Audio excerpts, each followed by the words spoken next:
Ainara é uma rapariga espanhola que quer ser freira e a família não quer.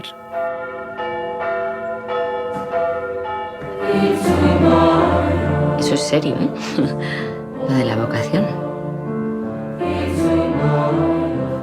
Romaria, uma outra rapariga espanhola que vai à procura do seu passado, dos pais, em Vigo, que morreram ambos com sida, eram toxicodependentes e que nunca viveram com ela. Tus padres vivían en el edificio que ves al lado, el grande. ¿En Toralla?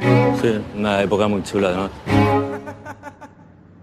Estuvieron 2 o 3 años hasta que tu madre se quedó embarazada. Que tu madre quiso volverse sí o sí a Barcelona. De ahí fue cuando se separaron. E Valbom, um bairro nas periferias de Barcelona que tem vindo a sofrer uma série de transformações, e as histórias dos seus habitantes, os mais antigos e os que chegaram entretanto. Valbom en sí es una isla que está separada por una vía del tren, ¿no? Por un río y luego por una carretera y puentes. No quiero que cambien tanto el barrio. A mí me gustaba tal y como era, pero venga, por culpa del tren. Isto é Os Domingos, de Alaúda Ruiz de Azua, Romaria, de Carla Simón, e Histórias do Valbom, de José Luís Guerino. São 3 filmes que estão nas salas portuguesas. 3 filmes espanhóis. Espanhóis. Vamos falar de cinema espanhol e, se calhar, de cinema português por causa do cinema espanhol. E de outras coisas. Estamos no escuro. Eu sou a Alexandre Prado Coelho. Eu sou o Vasco Câmara. Temos música do Rodrigo Amado. E vamos a isso. Vasco, isto é uma coincidência, são 3 filmes espanhóis que estão nas salas portuguesas ao mesmo tempo. É habitual isto? É uma coincidência e não é. Houve, em novembro de 2025, no festival, no Lefest, um ciclo chamado O Novo Elan do Cinema Espanhol. Alguns dos filmes que por aí passaram depois se fizeram comercialmente. Por exemplo, um filme chamado Pequenos Clarões, de Pilar Palomero, que teve nesse ciclo, estreou depois. O outro é Os Domingos, também foi um dos destaques desse. Um dos que está agora, portanto, um nas está salas. Agora. Obviamente que isso, uma coisa tem a ver com a outra, mas só o facto de o próprio festival ter feito um ciclo a que chamou Novo Elan do Cinema Espanhol, que obviamente a maneira como os ciclos se denominam também é um desejo de lhes dar visibilidade, portanto chamou-lhe Novo Elan. É novo? Será que é novo? Será que é um Elan que continua? Bom, o que é novo, ou que poderá ser novo, é a nossa relação com esse cinema, não é? Porque nós temos uma relação com alguns nomes espanhóis, temos uma relação, obviamente, com o Almodóvar, temos uma relação, por exemplo, com o Albert Serra, que é um senhor cujos filmes têm estreado comercialmente, tivemos agora o Oliver Lax com o Sirat, mas digamos que a nossa relação é uma relação com o que é idiosincrático, de um lado, e com o que é muito autoral e pessoal, ou seja, relacionamos com estes nomes como se fosse aliados do facto de eles serem espanhóis. São espanhóis, é cinema espanhol, mas são esses nomes, quer dizer, nós vemos, o Almodóvar tornou-se uma espécie de uma árvore que só significa ela própria, quer dizer, não quer significar outra coisa. Mas nós, de facto, não temos uma relação com o cinema espanhol, nós perdemos-la de uma certa maneira. E o cinema espanhol é fortíssimo. Nós perdemos-la, quer dizer que já tivemos... Quer dizer, perdemos o comboio, digamos assim. Perdemos o comboio. Não temos uma visão evolutiva do cinema espanhol. Nós, espectadores portugueses. Aliás, se calhar até, apesar de tudo, temos mais do que os espanhóis têm em relação ao cinema português. A verdade é que o cinema espanhol, aquele cinema... O cinema do meio é uma expressão às vezes um bocadinho irritante, mas o cinema que faz a indústria espanhola, que me parece, por exemplo, que um filme como Os Domingos é um filme muito significativo disso, porque é simultaneamente um cinema de uma autora, mas é também um cinema dirigido ao grande público e aos debates que se geram na própria sociedade. Esse cinema, nós de maneira temos-lo perdido, não temos acompanhado. E é um cinema muito forte, é um cinema muito pujante, e que já o é há muito tempo, e inclusive atravessou o próprio período do franquismo de uma forma incrível, quer dizer, há uma série de obras-primas do cinema espanhol que são daquele tempo. Mas tu achas que se pode dizer, há uma coisa que se costuma dizer dos eucaliptos e que depois, enfim, um amigo também costuma dizer em relação aos pastéis de nata, que é que fazem desaparecer tudo à sua volta, não é? Portanto, o resto, os outros bolos desaparecem, as outras árvores desaparecem. Achas que o Almodóvar teve esse efeito em Portugal em relação ao resto do cinema espanhol, ou não é culpa do Almodóvar? Mesmo que ele tivesse tido esse efeito, a culpa não era dele. Mas isso aconteceu. Olha, aconteceu com o cinema português. Por exemplo, houve uma altura em que se disse que o Manuel de Oliveira, tinha esse efeito de secar tudo o que estava à volta. Até porque se gera uma espécie de expectativa e começamos à espera dos outros filmes que eles nos tragam mais Almodóvares. Às tantas, por exemplo, a crítica internacional começou a ver numa série de cineastas portugueses uma espécie de pupilos do Almodóvar ou do Oliveira. E, portanto, nesse sentido, sim, esses nomes de facto escurecem, fazem sombra. Eu não diria que secam, mas pelo menos fazem sombra a tudo o que está à volta. E se esses nomes funcionam, ou seja, se o cinema do Almodóvar funciona, há uma espécie de vício dos próprios distribuidores e exibidores que querem mais do mesmo e, portanto, não procuram o que está ao lado. Portanto, aquilo passa a ser uma espécie de... Os encargos passam a ser preenchidos. E sim, o Almodóvar... Almodóvar, que aliás estreou agora em Espanha, com o Amarga Navidad. E como sempre, com esses nomes, há sempre uma relação de amor-ódio que começa desde logo dentro de portas, não é? A relação com o Almodóvar é sempre conturbada, não é? Há quem continua a gostar muito, há quem continua a não gostar nada, mas é essas figuras, nós não temos essa figura. Não é? Nós em Portugal não temos uma figura como o Almodóvar que... Mas ao mesmo tempo quase que a nossa... Agora falo dos portugueses, não é? Dos espectadores portugueses. A nossa expectativa em relação ao cinema espanhol fica também marcada por vermos outros Almodóvares. Ou seja, sim, estes 3 filmes que estão a estrear agora não têm nada a ver com o Almodóvar, com o universo do Almodóvar ou com a linguagem do Almodóvar, não é? Nada. Portanto, existe... Nada, até porque o próprio cinema do Almodóvar, no período do início da democracia espanhola, lidou muito com a própria iconografia nacional, com humor para destruir, mas também para elevar. Ele passou a ser uma espécie de bandeira, não é? Passou uma espécie de bandeira, por exemplo, o histrionismo do Almodóvar, enfim, daquilo que se afastou totalmente e que nada tem a ver já o cinema dele com esse momento, mas passámos a associar sempre... Aliás, passámos a associar o país, não é? O país e os espanhóis à própria imagem do Almodóvar. E isso é sempre redutor, que sim, é. Da mesma maneira que é redutor para um espectador português fazer a caricatura do cinema português através do Manuel de Oliveira. Isso, internacionalmente, tem um efeito, digamos, positivo, mas também não deixa de ser do redutor. É que todo o cinema português passa a ser concebido ou imaginado à imagem do Oliveira. Portanto, o Almodóvar, sim, teve esse efeito. E estes filmes que estão em exibição não têm nada a ver com o Almodóvar. Mas é engraçado, quando tu falavas do novo Elan, esse nome que eles escolheram, nós temos uma obsessão com o novo, não é?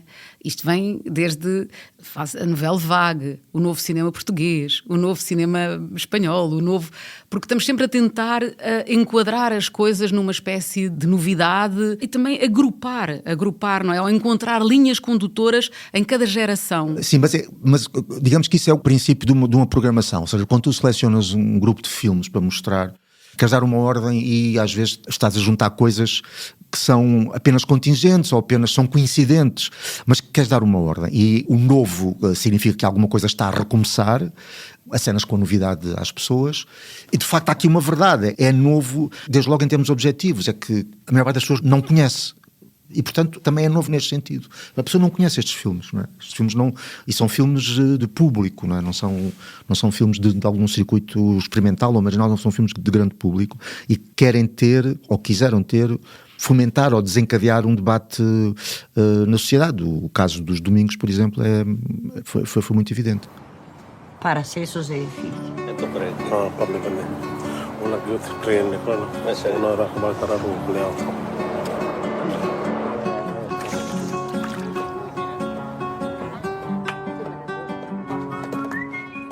Mas tu vês alguma coisa em comum entre estes 3 filmes? Não, quer dizer, Histórias do Valbon, do José Luís Guerini, é igual, é como ao cinema do Guerini, não tem nada a ver com os Domingos. Eu acho aliás, as Histórias do Valbon é um documentário, não é? Quer dizer, depois tem um lado muito... tem uma sensibilidade muito particular. É um filme muito bonito. Eu estava a ver o filme e estava-me a lembrar o que ele faz dentro do filme, de certa maneira, e não estou aqui a comparar sequer o universo, mas lembrou-me a passagem, por exemplo, no cinema do Pedro Costa, entre o Quarto da Wanda para Juventude em Marcha. Ou seja, quando uma comunidade que vive no bar que inventou para si própria é deslocada para outro sítio, perde as suas referências, ou seja, a paisagem muda. Ora, o que se passa aqui é isso, só que isto passa-se aqui no tempo e passa-se dentro do mesmo filme, ou seja, uma série de mudanças que acontecem num bairro periférico de Barcelona, que é uma espécie de ilha, e são as histórias. E o que é muito bonito no filme é que começamos a ouvir as pessoas a contarem as suas histórias, não é? E parece que vamos entrar dentro de uma espécie de documentário com os talking heads, ou seja, com as chamadas cabeças falantes. Mas depois o filme, digamos, desarma esse próprio dispositivo e, no fundo, o que estamos a ver é quase como uma espécie de casting. Ou seja, casting de histórias, não é? Há um casting habitual que é o casting dos atores, não é? Saber qual é o ator que vai fazer a personagem. Aquilo é uma espécie de investigação casting de histórias. Ao longo do filme vamos encontrar essas histórias. Portanto, o filme desarma essa coisa do Talking Heads. E depois mergulha, quer dizer, é completamente frondoso, não é? Mergulha para coisas muito mais vastas do que apenas das pessoas a falarem. Sim, ele tem até coisas de problemas concretos, não é? Há reuniões em que eles discutem a construção de, julgo que é de linha de comboio que vai passar ali ou de alguma coisa que vai destruir algumas coisas e, portanto, parece que aquilo levanta ali algumas questões que têm a ver com a gestão urbana de um bairro nestas condições, mas depois, de facto, o que fica do filme são esses mergulhos nas histórias mais pessoais, que aliás não são histórias propriamente, são momentos, não é? Ele fica a acompanhar momentos, há momentos de grupo, há uma cena em que eles cantam e dançam e estão a conversar, depois há um casal, por exemplo, que tu vais também conhecendo melhor, ele vai aparecendo ao longo do filme e vai-se revelando ali, no fundo, também o envelhecimento. Há até uma personagem que morre, que depois nós acompanhamos num determinado período, um viúvo que depois acaba por... Pronto, enfim, vamos... E aquilo vai parece, como tu dizes, vai num crescendo de sensibilidade em relação a certas coisas. E há uma história até muito bonita de uma avó portuguesa. Porque aquele bairro é uma mistura muito grande de pessoas. Aliás, ouvem-se muitas línguas, não é? Porque são pessoas, sobretudo as que vieram mais recentemente, vêm de muitos pontos do mundo, portanto, e de muitas culturas diferentes. E há ali todo uma mistura. A minha favorita é a história daquele casal em que o marido tem Alzheimer, portanto, e a forma, para já o facto de ele ter conseguido, Guerin ter conseguido chegar perto dessas pessoas e dessas pessoas se terem disponibilizado a serem apenas o que são perante a câmara, mas é uma espécie de mistério que o filme nunca se mete, que é a relação entre ela e ele, ou seja, entre o tempo dele, não é, que é um tempo diferente, não é, a memória já consumida pela doença, e a maneira como ela vive de acordo com o mundo dele, não abdicando também do mundo dela, ou seja, é isso que é muito bonito no filme, ou seja, ela é ela, mas ela presta-se ao mundo truncado, modificado dele, não é? Eu acho isso maravilhoso, sendo que a câmara está ali a ver. O Guerin, só para lembrar, o Guerin não é um tipo desconhecido dos ecrãs em Portugal. No final dos anos 90, chegou a estar comercialmente um filme chamado Comboio de Sombras. Lembro na altura, no Cinema King. E depois, no início dos anos 2000, um filme não chegou a estar em circuito comercial, mas tornou-se filme de culto, porque foi programado por várias associações e chegou a criar uma espécie de furor, digamos, urbano, que é um filme chamado Em Construção, que era a história também de um bairro de Barcelona, e que já é um filme que falava ou que antecipava essa coisa das alterações, não é? Da gentrificação, enfim, isso. E esse filme teve um eco aqui. Há muita gente que se lembra disso, como se o filme tivesse estreado comercialmente. O filme não chegou a estrear comercialmente, mas foi programado por cineclubs, por associações. Lembro-me que havia uma associação que programava ali o Cine 222 no Saldanha, em que o filme esteve com sessões esgotadas. Portanto, o Guerin tem muito essa relação com os espaços, não é? Da relação das pessoas, da vida. Portanto, quando há um bocadinho disseste que era um documentário, sim, é um documentário, não é uma ficção no sentido... Mas eu acho que o documentário também é muito redutor. Acho que o filme é outra coisa, porque o que se passa com aquelas pessoas, não é? Também é do nível da ficção, não é? Porque aquelas histórias... às tantas, quer dizer, a relação delas com os factos, ou com aquilo que a gente chama de realidade, é uma relação também, acho, um bocado apenas coincidente. Portanto, eu acho que o filme é muito grande, precisamente porque também não se deixa conter nessa separação entre o documentário e a ficção. Os outros dois filmes poderiam ter alguma coisa em comum, porque são duas jovens, são histórias de duas raparigas à volta dos 17, 18, 19 anos, mas no entanto são também dois filmes muito diferentes, não é? Os Domingos, que é a tal história da rapariga que quer ser freira, quer ir para o convento, e o Romaria, que é a que vai à procura dos pais e do seu passado. Déjala respirar. No le insistimos. Le hacemos la maleta y se la ponemos ahí dentro. Si te vas, te voy a echar tanto de menos. Es una vocación religiosa. No se le va a pasar porque le ofrezcas un plan mejor. ¿Cómo se le va a pasar? Bueno, pues no lo sé, Maite. ¿Cómo se le va a pasar? No tengo ni idea. O meu favorito é Os Domingos. Porque Os Domingos é, e vou ter agora um clichê, é um filme muito espanhol. Neste sentido, a relação do cinema espanhol com a família é tremenda, é tremendamente forte. Sempre foi, mesmo na altura do franquismo. Ou seja, a família sempre foi um microcosmos fundamental para o cinema espanhol. As famílias e as casas, não é? Há cineastas espanhóis, por exemplo, o Carlos Saura, que filmam as casas de uma forma admirável. Quer dizer, não é em termos de arquitetura, mas é a espécie de mundo, não é? A espécie de mundo que ali está e que é representativo do que se passava ou do que se passa no país. São filmes tremendamente políticos, naquele sentido que eu acho que o Wim Wenders queria dizer, porque são filmes sobre a cidadania, sobre o poder, mas tudo isto dentro de casa. E o Domingos, para mim, traz-me essa memória. Mas é curioso que tu digas isso, porque eu acho que o Romaria tem muito disso também. Eu acho que a linguagem é diferente, que elas são duas realizadoras diferentes, não é? Mas o Romaria, a certa altura, só para contextualizar, a rapariga volta ao seu passado, a Vigo, e reencontra a família dos pais, com quem ela nunca viveu, não é? Os pais mergulharam num mundo de toxicodependência e depois de doença, e há esta família grande, que são os avós, os tios, os primos, e ela está ali no meio daquilo a tentar fazer algum sentido, ou tirar algum sentido do que foi esse passado da história dos pais. Ela tem um diário da mãe, e há uma cena com os avós que me fez lembrar, é uma cena dessas, de família e de relações tensas dentro de uma família. A avó é uma pessoa muito austera, dura até com os netos, e aquilo fez-me lembrar muito famílias portuguesas e uma certa dureza de uma geração anterior dentro das casas, e essa relação depois com os filhos, que entretanto eles lidam mal, como é óbvio, com o pai dela, com o filho que morreu, e com essa memória, portanto querem esconder um bocadinho também essa mancha no seu passado, mas depois também há tensões com os outros filhos deles, e tudo isso me parece também encaixar no que tu estavas a dizer. Sim, mas eu acho que isso é... O cinema espanhol é muito isso. O que tu estavas a dizer, que te lembrava muito isso, as famílias portuguesas, não é? Mas não te lembra muito os filmes portugueses. Não. Isso, de facto, os Domingos e o Romaria têm isso em comum. A família é central. E isso, olhando para trás, para uma série de cineastas espanhóis, está lá tudo. Nós portugueses, nós cinema português, nunca temos muito essa capacidade ou essa energia de mergulhar no espaço familiar. Com exceções, obviamente, e as exceções são mesmo exceções. Eu acho que um nome como o João Canijo é uma exceção nisto. Mas também a forma como ele foi buscar, através do trabalho com os atores, ele foi buscar um método muito complexo e demorado para conseguir, digamos, definir o microcosmos. Mas nós, de facto, é isso, porque isso implica também filmar a intimidade, não é? E filmar em termos de procedimentos, atores, câmara, e depois o conteúdo disto. E o nosso cinema sempre foi muito... Mas por uma questão de pudor? Se calhar, não vou estar aqui a fazer a nossa própria autopsicanalizar-nos, mas eu acho que sim. Assim, eu ia dizer, tivemos anos de ditadura. Sim, Espanha também teve. Mas o Almodóvar sai disso.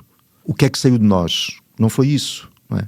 E todo o cinema da altura do franquismo já era uma forma, e aliás era uma forma, muitas vezes subreptícia de ser político, filmando as famílias. Nós tivemos aquele período revolucionário, não é? Que foi intensíssimo, no cinema, na televisão, a questão da reforma agrária e de como as pessoas viviam, o sul do país era decisiva, e às tantas aparece um filme chamado Amor de Perdição, Manuel de Oliveira. Não haverá risco a ir dentro daquela antiguidade? Posso assegurar-lhe que a minha leiteira não tem ainda 100 anos.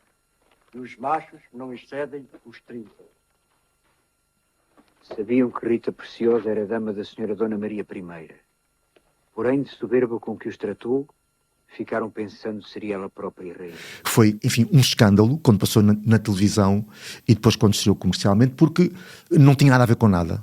Não tinha nada a ver com nada com aquilo que estava a ser a realidade, digamos, audiovisual e política. E esse corte, eu acho que o cinema português fez-se desses gestos, desses ovnis, dessas solidões, não é? Muito afirmativas, mas escapou-se-nos alguma coisa, escapou-se-nos uma rotina do nosso cotidiano, da nossa intimidade, de ter isso nas imagens. Tivemos que aprender, não é? E ainda estamos a aprender, eu acho. Estamos num momento de aprendizagem. Eu acho que o cinema português hoje é diferente, ou aquilo que o cinema feito em Portugal é diferente hoje do que era, obviamente. Os corpos, a intimidade é mais... Mas ainda não entramos na família. Não, eu acho que entramos. Não é? Entramos, mas entramos... Estamos a entrar à nossa maneira. Falámos do Canijo. O Canijo tem uma obra toda ela centrada na família. E quando aqui falo de família, atenção, não é família... também num sentido lato, não é? São um grupo de pessoas que estão juntas por alguma razão. Mas o que eu sinto é que há uma... Ou houve sempre... Quer dizer, pronto, é sempre muito complicado generalizar, não é? Mas eu diria que talvez falta família, mas falta também, se calhar, a classe média, a burguesia, não sei, esse universo, se pensarmos em termos de classes, não é? Nós olhámos muito para o chamado o povo, não é? No cinema, no período revolucionário, mas depois também fora do período revolucionário, ou seja, a ideia de olhar muito para o outro, para universos que estão um pouco mais distantes. Mas eu acho que isso, falaste aí no período revolucionário, eu acho que isso talvez seja uma sequela da nossa própria revolução, não é? A ideia... A palavra burguesia, pertence à burguesia, ainda hoje revelam algum incómodo, não é? Pertences a alguém, a uma classe que explora outra, ou que vive a pensar só no seu bem-estar. Portanto, ou seja, deixou de ser uma identificação, passou a ser um adjetivo, não é? Passou a ser só um adjetivo. Dizer, aliás, uma carga mais pejorativa. Mas pronto, falemos de classe média, de mundos mais próximos do nosso. Eu digo isto também porque me interrogo se isto terá sido uma das razões deste permanente problema do afastamento do público em relação ao cinema português, uma coisa discutida ao longo dos tempos, não é? As várias formas como o cinema foi explorando, não é? Um lado mais teatral, se calhar, no Oliveira, depois essa atenção a grupos que não são tão próximos da realidade do que são os espectadores de uma sala de cinema. Será que isso explica algum afastamento? Sempre se disse, ali na altura dos anos 80, quando começa a descoberta por parte da crítica internacional do cinema português, não é? A ideia, que este país que tem estes cineastas maravilhosos, como é que é possível um país tão pequeno com tanto... Este cinema, não é? Era um cinema cheio de filtros, era um cinema que era muito mediado pelo teatro, pela literatura, pela pintura, não é? Era um cinema muito reflexivo, era um cinema despojadíssimo. O que é que começou primeiro? Foi o desconforto do espectador perante a língua portuguesa, as histórias portuguesas, ou foram os próprios cineastas que eram incapazes de falar disso?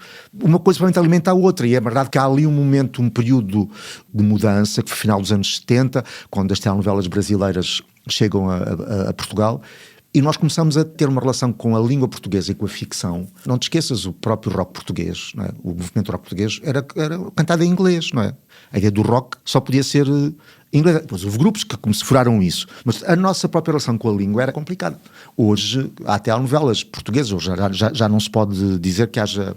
Mas demorou algum tempo. Ora, isso no cinema ainda existe. E a maior parte das pessoas que diz que o cinema é teatral, que é isto, que é aquilo, não vai ver os filmes portugueses.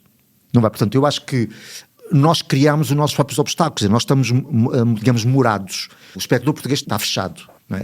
Em relação ao cinema português. Eu não sei se concordo com isso, ou seja, não sei se concordo que tenha a ver com a língua, talvez no início... Teve a ver com a língua. Hoje eu acho que falta encontrar esse espaço em que as pessoas se reconheçam mais. Vais-me dizer que a produção espanhola é muito, em termos de quantidade, obviamente, é muito superior, portanto há mais possibilidade de fazer filmes diferentes, não é? Mas eu estava a pensar também no cinema francês, e no cinema francês tu tens muito isso. Tens, por exemplo, muitos filmes passados em escolas, não é?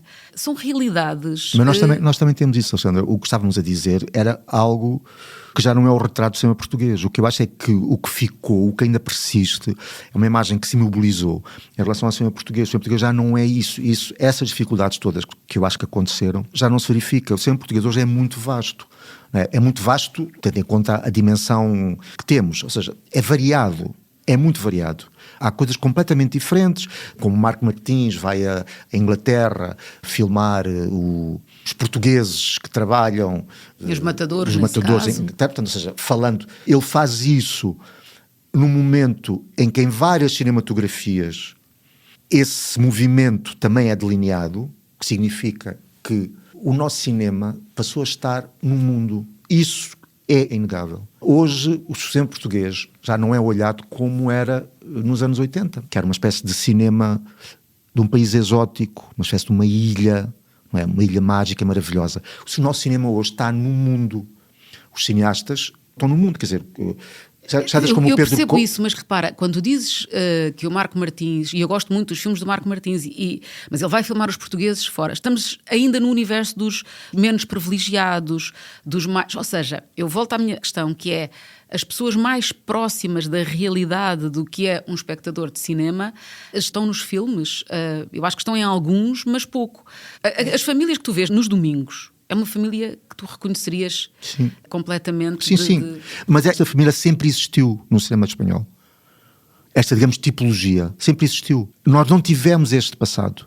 Mesmo quando olhamos para as classes burguesas, olhamos com uma espécie de distância clínica, não como algo de próximo. Não tivemos isto. Não tivemos esse gesto de falar de nós. Estamos a falar de nós, mas falar de nós com os espectadores. O cinema português nunca criou acontecimento com os espectadores, ou seja, criou acontecimentos cinematográficos, criou acontecimentos nos festivais, criou acontecimentos públicos, mas falta-lhe criar um acontecimento. Criou, por exemplo, houve ali um momento no Lugar do Morto, se quiseres, mesmo em termos sociais, não era essas personagens afastadas do nosso mundo mais próximo, não é? Criou quase como uma espécie, quase como curiosidade. Houve ali qualquer coisa, houve curiosidade. Porque também era um filme que, se quiseres, era um filme que saía muito mais do cinema do que de nós. Era um filme muito mais cinéfilo do que realista. Era um filme que queria falar muito mais das paixões cinéfilas de um realizador, António Pedro Vasconcelos, do que propriamente fazer um retrato do que quer que fosse da sociedade portuguesa. Não era isso que queria fazer. Essa relação, de facto, falta-nos. Quando nós fazemos isso já numa espécie de segunda, terceira, quarta leitura, já é completamente desligados da realidade, já é reflexivo, mas essa, digamos, empatia direta, faltou-nos isso no nosso percurso. E por isso aprende-se. Eu acho que houve quase um preconceito em que esses universos foram relegados para o mundo do cinema dito comercial ou e das telenovelas. Da televisão, exato. Aí sim, aí aparecem essas pessoas, mas já quase uma coisa, enfim, muitas vezes quase caricatural e muito colada também ao que é o universo das novelas brasileiras, não é? Aquela coisa daqueles pequenos almoços em família com sumos de laranja, bolo. Exato. Portanto, isso é quase volta a afastar-se da realidade para criar um arquétipo.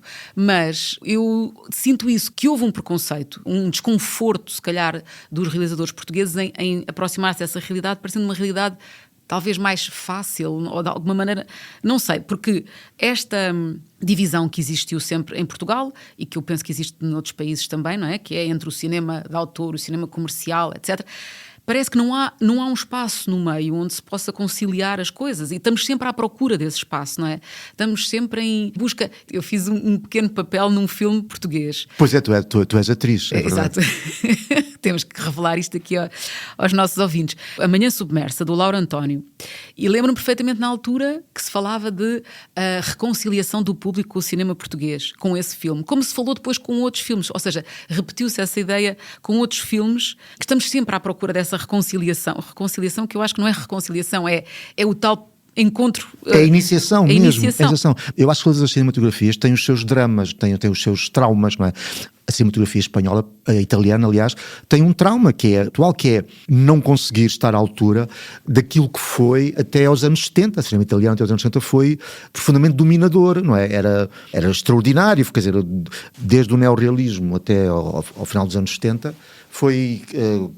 Se formos ver, por exemplo, as carteleiras dos jornais dos anos 70, o número de filmes italianos em exibição nas cidades portuguesas é equivalente aos filmes americanos. Portanto, eles têm esse trauma. Nós temos este trauma, de facto. É essa coisa da relação dos espectadores com o cinema. E ainda é mais traumático porque sempre que isso é usado como discurso, como bandeira para justificar qualquer coisa, o resultado é sempre catastrófico. Ou seja, o cinema comercial português é abaixo de cão, é mau, é burgueso, é feito por gente sem talento, e isso não nos ajuda em nada, quer dizer, porque aqueles espectadores que vão ver esses filmes, não é, as bilheteiras feitas, não criam nenhuma relação dos espectadores com o cinema. Continua a ser um cinema, esse cinema comercial, continua a ser um cinema profundamente revisteiro, tal como o cinema dos anos 40, não é? O período das comédias, continua a ser muito mitificado. Mas que se tu fores ver, por exemplo, o que os franceses na altura faziam, bem, o que os americanos faziam, até que os espanhóis faziam, é um cinema profundamente básico, não é sequer cinema, é teatro filmado. Ora, o cinema comercial, hoje, continua a usar esse tipo de argumentos. Aliás, não por acaso, nos últimos anos, houve remakes dessas comédias. Ora, não é desse cinema que estamos a falar, não é? Quando falamos nos domingos, não estamos a falar disso. Estamos a falar de outra coisa. É um cinema, de facto, dessa zona do meio. Eu lembro-me que eu falei com a Laúda na altura do Le Fest, quando o filme passou aqui no Le Fest, e percebi que era muito importante para ela o debate que estava a acontecer na sociedade espanhola. Por causa disso, um debate que ela, quanto a mim, colocou no sítio certo, não era um debate, digamos, religioso, não é? O que lhe interessava nessa história de uma rapariga que chamada para uma vocação, e isso vai provocar um certo distúrbios na própria família, porque é como se a família se sentisse traída, abandonada, pelo facto de ela tomar essa decisão, não é? Portanto, ela coloca a questão aí, não a saber se a questionar ou não questionar a espiritualidade ou o gesto. Não, mas por outro lado, eu acho que ela também filma ali um bocadinho, que seria, enfim, o mistério da fé, não é? Porque sim, a própria rapariga tem dúvidas. Exato. E é confrontada com esse processo em que há um chamamento para ir para o convento e ela luta, é um processo que eu também acho interessante, porque não sendo o centro da divisão com a família, mas ao mesmo tempo há uma personagem que é a tia, que é uma personagem muito interessante, né? Que é a personagem que puxa mais para o outro lado, que é como se ela fosse abdicar da vida, não é? Como se a sobrinha fosse abdicar de tudo. E depois tens a Madre Superiora, que é uma figura bastante austera e ambígua. Mas o que eu quis dizer com isto é que tu não precisas de ser crente para viveres o drama do filme. Isto é, tu percebes o que é que está ali em causa, independentemente da tua relação ou não com a religião, ou até com a própria espiritualidade. Portanto, tu percebes o que é que está ali em causa. E percebi que era muito importante para ela, para a realizadora, o debate. Ora, falta-nos isso. Há muitos filmes portugueses, quando digo falta, não é que os filmes não tenham, é que as pessoas como as pessoas não os vão ver, não acedem a esse debate e não reproduzem. Não é? Há muitos filmes que falam de assuntos que nos tocam, que são assuntos com que nós nos debatemos. Só que as pessoas não os vão ver, portanto, esses filmes não chegam a criar acontecimento. Esse é um problema que eu não sei como é que se resolve, quer dizer, a não ser obrigando as pessoas a ir ao cinema. Não sei, criar, sei lá, isso vê-se... Acho que isso é difícil. Sim, obviamente estava a ser irónico, mas, por exemplo, a maneira como, estreou agora um filme que nós falámos a semana passada, o Entroncamento. O filme estreou em 28 salas. O maior distribuidor e exibidor em Portugal, a nós, deu algumas salas, mas deu ao filme uns horários absurdos, não é? Tipo, meio-dia, 2 da tarde, durante a semana. O que é que estão à espera quando chegam ao fim da semana e quando fazem as contas dos bilhetes vendidos? O que é que estão à espera, não é? Quer dizer, quem é que vai durante a semana, ao meio-dia, ver um filme, não é? É isso que eu acho que nos falta, é que os filmes passem a ser assunto da nossa vida em sociedade. Sim, mas eu acho que o mal viver e o viver mal ultrapassaram um bocadinho isso, não? Sim, as pessoas... mas a questão é não vivermos só de exceções. Isso é uma exceção. E mesmo assim o filme fez 40 e tal mil espectadores. Há uma série de filmes portugueses que eu os vejo e olha, um filme que eu acho que quase ninguém viu, Banzo, Marida Cardoso. Aquele filme é um filme que tem todos os condimentos para ser esse tal filme, tu dizias, da zona do meio. É um filme histórico, com uma excelente reconstituição histórica.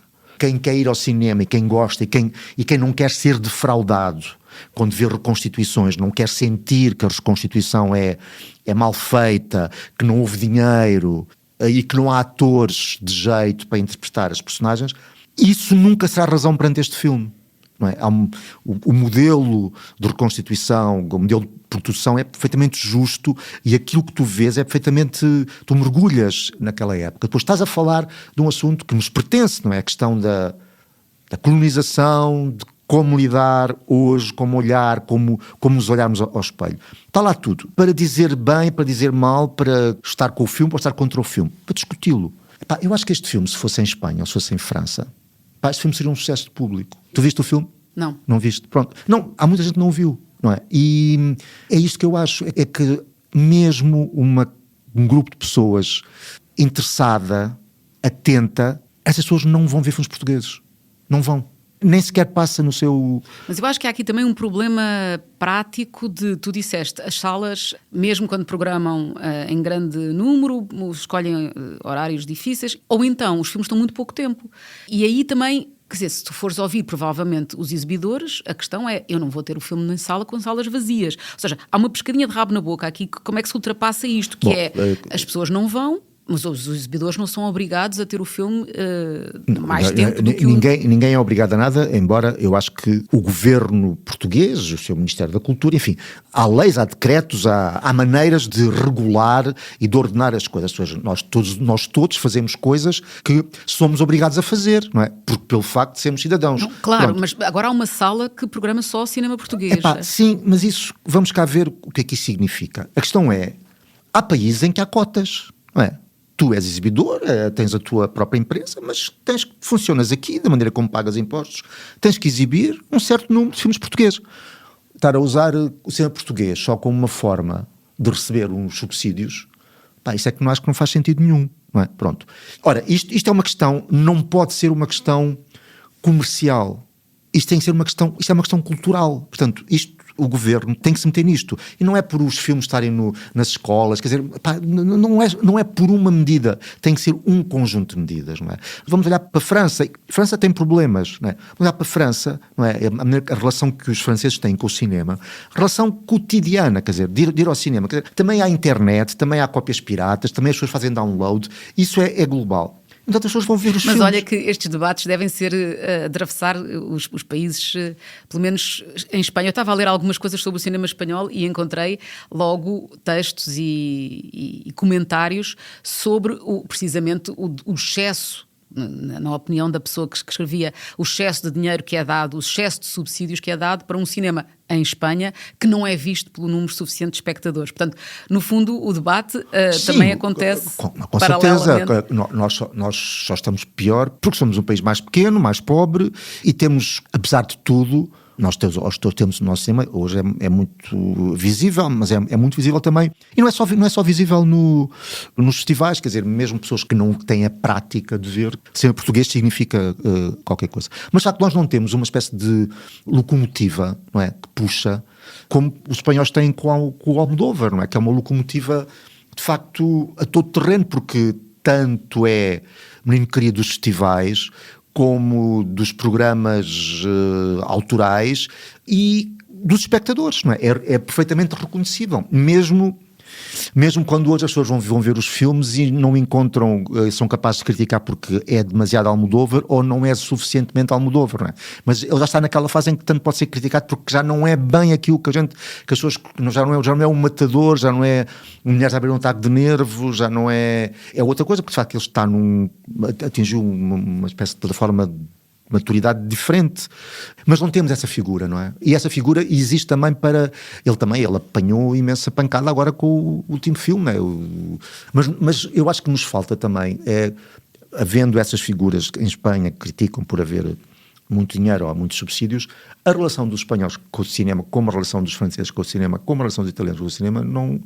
É muito mais, apesar de todos os filmes, é muito mais saudável do que a nossa. A nossa não é nada saudável, não é? A nossa é mesmo um caso de psiquiatria. Eu acho que nós temos, mete-me confusão, quer dizer, pessoas interessantes, inteligentes, ou que eu acharia que são interessantes e inteligentes, pergunta, foste ver o filme? Não vi.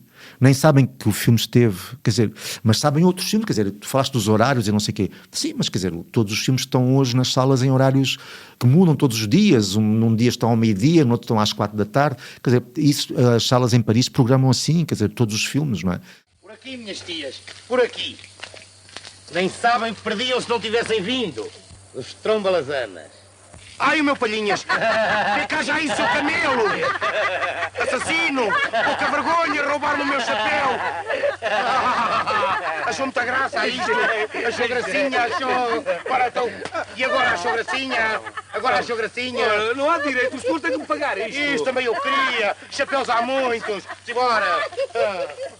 Mas tu falaste aí de uma coisa que eu acho interessante refletir sobre ela, que é a tal, essa idade de ouro do cinema português a ser considerada por muita gente ainda, não é? A tal, é um mito, não é? Das comédias, mas não havia uma proximidade do público com o cinema nessa altura, com os atores, com... Havia a proximidade que as pessoas tinham com a revista e com o teatro. Era essa a proximidade do cinema. Mas isso era não é extensão... também uma herança nossa? De alguma maneira não podíamos, em vez de a afastar, incorporá-la, não obviamente no que está a ser feito, mal feito hoje, mas assumi-la como uma herança também. E não... Eu continuo a achar que há um grande... que nós afastamos as coisas, não é? Há um cinema... No fundo estamos sempre entre dois polos muito opostos, não é? O cinema dito intelectual, muito distante das pessoas, e depois este cinema... Mas isso não existe. É que essa coisa de cinema intelectual, isso começou a falar disso em relação ao Oliveira, mas as pessoas confundiam duas coisas, que é o registro do próprio Oliveira, a questão do teatro, com a questão do ser intelectual. A teatralidade no Oliveira não tem nada a ver com o ser intelectual. Não é?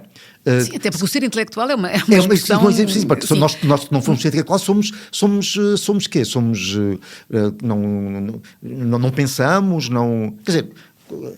O Oliveira não tem nada a ver com o intelectual. Mas eu acho que há mesmo assim, nas nossas cabeças as coisas continuam divididas dessa maneira.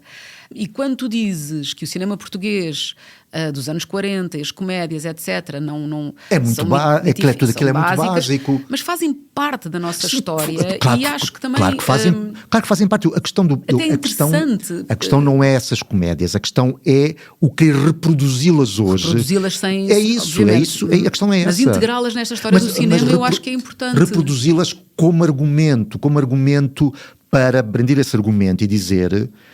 Olha, que houve aqui um momento em que nós somos fantásticos e agora só fazemos filmes de intelectuais. Ora, não só não fomos fantásticos, porque não fomos fantásticos, em termos artísticos não fomos mesmo, e em termos comerciais também não. Era o nosso pequeno mundo. Vais saber quantas pessoas no mundo ouviram falar no Vasco Santana ou na Beatriz Costa. Não estou nada contra as figuras, mas quantas pessoas viram esses filmes? Alguém viu? Eles fazem parte do nosso imaginário. Com certeza. Chapéus há muitos, seu Palermo. É uma frase que as pessoas... Com certeza. Bom, agora as pessoas vão se rir, porque provavelmente todos abaixo dos 30 anos não vão saber o que é que estamos a falar. Mas, quer dizer, há frases que ficaram na nossa vida e no nosso imaginário. Também me custa que isso seja... Mas ninguém está aqui a dizer que isso tem que ser afastado, nada disso. Não é em relação aos Vascos Santanas e à Beatriz Costas. Não. O meu problema é realizadores hoje, ou que se dizem realizadores, que pegam nisso... Sim, eu percebo e concordo. Isso concordo. Mas isso é fazer um pastiço de uma coisa que... Mas o cinema comercial hoje é isso. Quando faz remake... Ou mesmo quando não faz remake, é mau, é burgueso, não tem, é feito com tipologias, não é? Na melhor das hipóteses, é televisão ou telenovela transposta para a sala de cinema, é igual. Ora, isso não é cinema, isso não é os domingos. Os domingos é outra coisa. Sim, não, estou completamente de acordo. Bom, portanto acho que é importante irmos ver os domingos, ir ver o Romaria, as histórias do Valbon, ir ver o cinema espanhol e também usá-lo para refletir sobre... Não, eu acho que o cinema espanhol, até porque está aqui mesmo perto de nós, é uma forma de nós também nos olharmos ao espelho, não é? Porque é que não existe um filme como Os Domingos, por exemplo? Não estou à procura de uma obra-prima, o filme não é, quer dizer, não, mas é uma espécie de, isso no bom sentido da palavra, uma espécie de rotina da própria indústria, sendo ao mesmo tempo um filme que tem um ponto de vista de uma autora. Ou seja, em que há essa união entre uma indústria que saudavelmente fala da sua sociedade e aquilo sobre o qual ela fala tem um destinatário, que é o espectador, que com aquilo faz alguma coisa. Quando mais não seja, vem para casa discutir o filme que viu. Isso é que nós não conseguimos discutir sobre os nossos filmes. Para não perder os novos episódios, subscreva este podcast do Público na sua aplicação preferida. Para além deste programa, há mais para descobrir em público.pt/podcasts. O Público fica no ouvido.